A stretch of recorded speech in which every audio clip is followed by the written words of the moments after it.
முஹர்ரம் மாதம் வந்து சேர்ந்தது. அதிலே மனதில் ஈரமாய் நினைவுகள் பெருக, கர்பலா நிலத்தில் சிந்திய துளிகள் தரணியில் உண்மை விதைத்த விதைகள். கர்பலா நிலத்தில் சிந்திய துளிகள் தரணியில் உண்மை விதைத்த விதைகள். உலகம் அறிந்த தியாகத்தின் விளைப்போர் மனதை நெகிழ வைக்கும் அந்த நினைவலைகள்.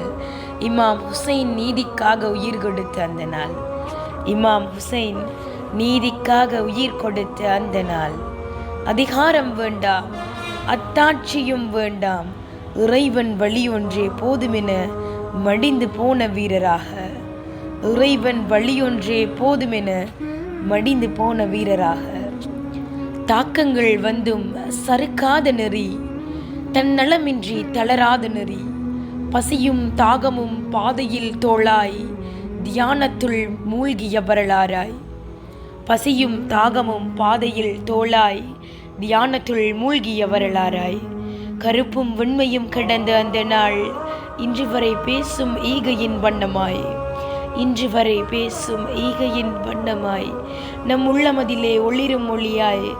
ஓர் நாளாய் அன்றி யுகங்களாய் போற்றப்பட வேண்டிய நெறியாம் முஹர்ரமதை என்றும் வாழ்த்திடுவோம். ஓர் நாளாய் அன்று யுகங்களாய் போற்றப்பட வேண்டிய நெறியாம் முஹர்ரமதை என்றும் வாழ்த்திடுவோம்.